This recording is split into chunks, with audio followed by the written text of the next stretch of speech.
भारतीय संस्कृति में महिलाओं को शादी के बाद आभूषण पहनने के लिए कहा जाता है। क्या है इस परंपरा के पीछे का विज्ञान? महिलाओं को शादी के बाद बिछिया, नाक की लौंग और दूसरे आभूषण पहनने के लिए कहा जाता था, क्योंकि शादी एक ऐसा बड़ा अनुभव होता था कि वे शरीर को छोड़ सकती थी। आप शादी करते हैं, आप बच्चे को बड़ा करते हैं या आप सन्यासी बनते हैं, क्योंकि आप उसे अपनी मुक्ति के लिए एक साधन के रूप में इस्तेमाल करना चाहते हैं। इसलिए किसी शादी में इस बात से कोई फर्क नहीं पड़ता था कि आपके पति और पत्नी पहले क्या करते थे। अब वर्तमान में जैसे है, वह एक विस्फोटक अनुभव होता था। पहले काफी महिलाएं इसी तरह रहती थी, क्योंकि यह प्रक्रिया बहुत वैज्ञानिक थी और इसे उचित तरह से किया जाता था। अक्सर उनकी शादी 8 साल की उम्र में हो जाती थी। वे 14 या 15 साल का होने तक मिलते नहीं थे, मगर भावनात्मक और मनोवैज्ञानिक रूप से लड़की और लड़के को इस तरह पाला जाता था कि जब वे मिले तो उनके बीच कुछ घटित हो।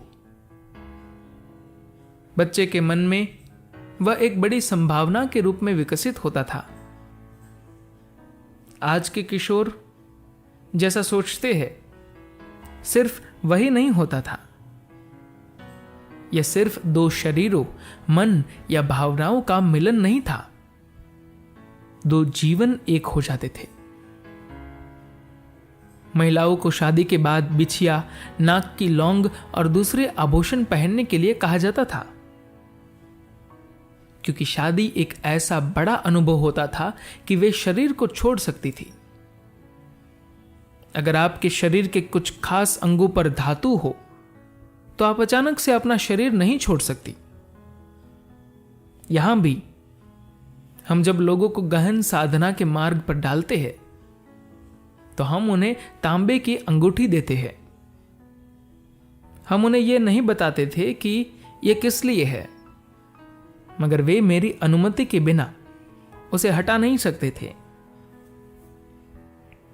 मुख्य रूप से आध्यात्मिक साधना का मकसद आपके जीवन के सुर को सर्वोच्च बिंदु तक ले जाना होता है।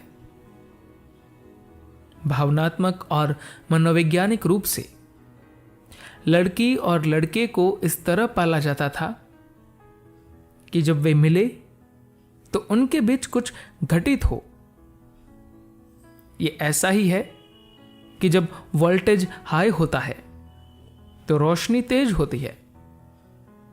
अगर आपका वोल्टेज कम होगा तो रोशनी मंद होगी और आपकी जागरूकता तथा बोध भी मंद हो जाएगा।